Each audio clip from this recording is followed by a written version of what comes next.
like we've had a lot of questions lately of why is my thread breaking?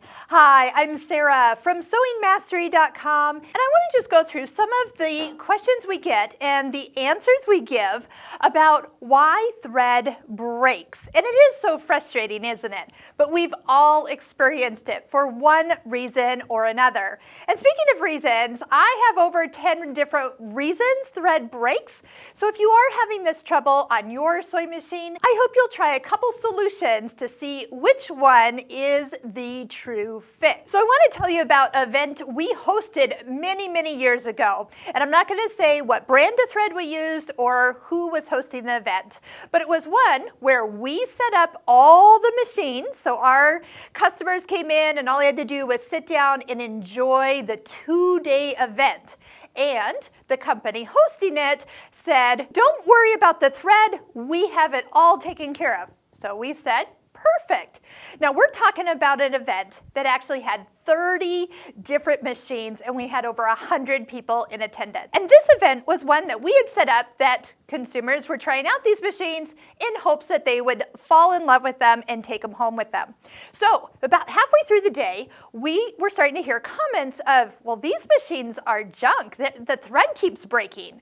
And all of a sudden, we had a problem on our hands. We were going to lose sales because it wasn't the machines, it was actually the thread. And so what we did is between day 1 and day 2, we went home, brought in all our own thread, which was a much higher quality thread, and the machines worked flawless on day 2. Thankfully, it was actually a lesson everybody learned that good quality thread makes a difference on high performance sewing machines. So with that, we did have a very successful event and many of those consumers went home with brand new machines. But it stuck with me. How do we know what is quality thread? I've had some questions on some of my Facebook groups. My thread is breaking and I've done this and this and this and this and it still breaks. It didn't break yesterday, but now it is breaking. So one of the things to think about is how old is your sewing thread or embroidery thread? Is it something you're trying to use up? And if that is, there's a point where you just have to go ahead and start to use your better quality thread. You probably know which ones are enjoyable. The ones you've bought recently probably paid a little bit more for those threads, and those are the ones that you're reaching for. I also recently did a video of a 4-hour sewing room rescue where in that video I was throwing away some older thread. And I had to actually do a follow-up video to explain why I was throwing away some of that thread. And we're going to link to those videos right up here so you could check out what actually happened. But it was a good question, is why are we throwing away some of the older thread? And I think we all know we don't have time for headaches. We are now buying high-performance sewing machines, embroidery machines. Some of you are spending over $1,000 for these machines. Some of you are spending over $10,000 too. So why are we putting thread that is not perfect on these machines and expecting them to give you the high-performance outcomes? So here's a couple other things to check on if you're having thread breaks on your machines, because it can happen to all of us. Probably the one thing is the needle. Change your needle. And I always tell my students, if your thread breaks, I always thread it one more time, but usually that thread breaks again, and all I know to do is put a new needle in. Next, if you've bought some thread collections and you're like, this is a good deal, you might have gotten a really good deal, but did you get good quality thread?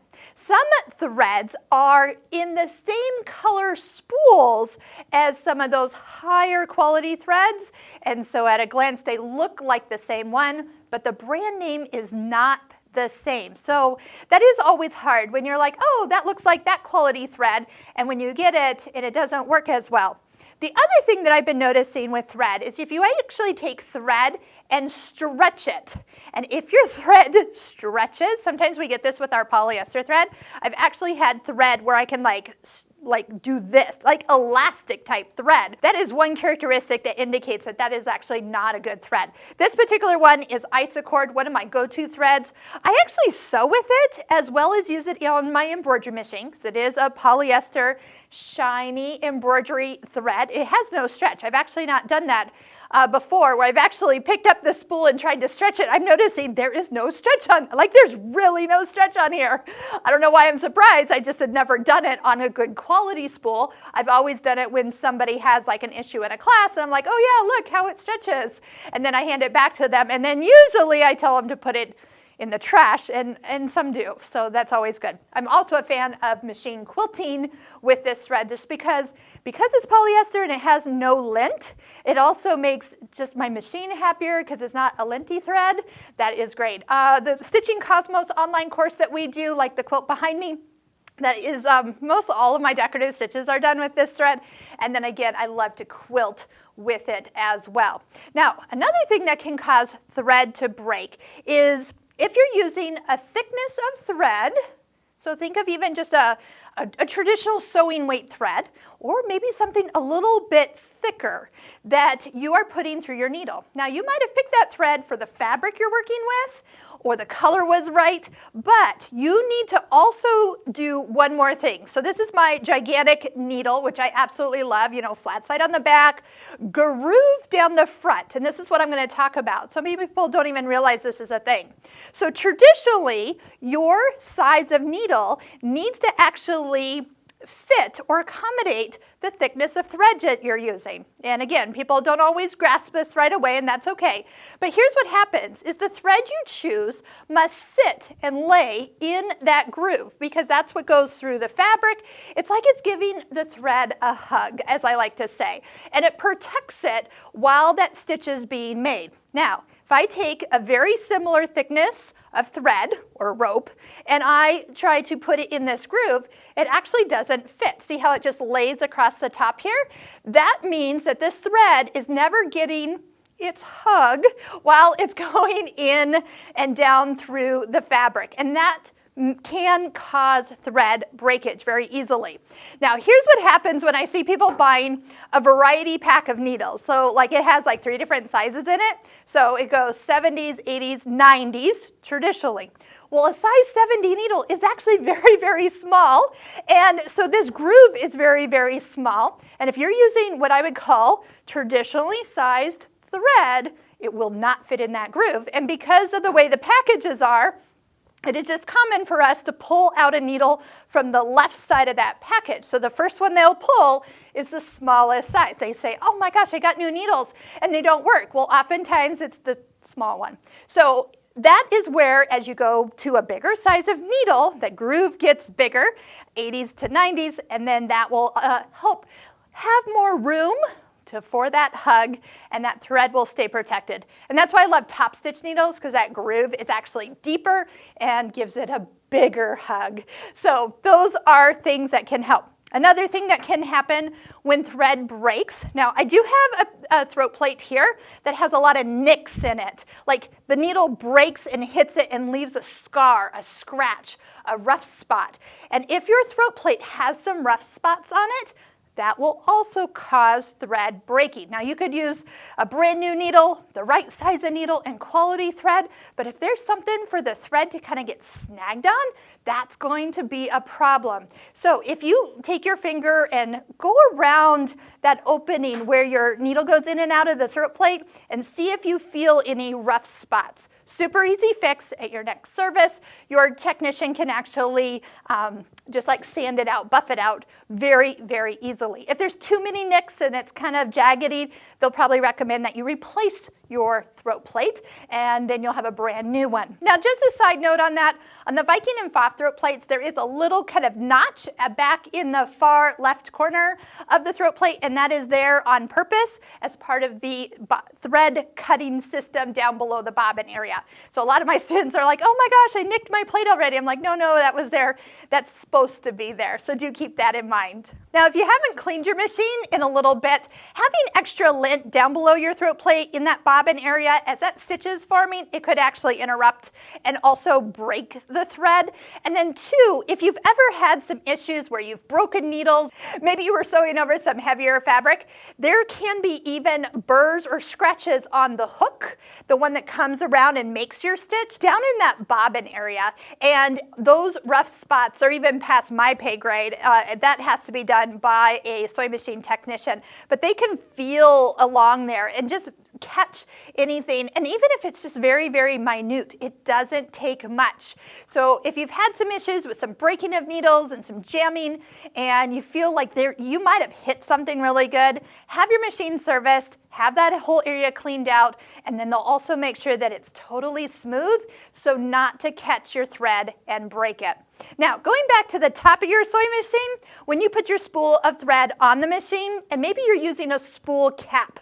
I know a lot of times those caps don't get on all the way, and then the thread gets caught between it, which usually then gets tight, and it appears that the thread is breaking down at the needle. Well, it's just gotten so, it just can't pull, so that would also break your thread.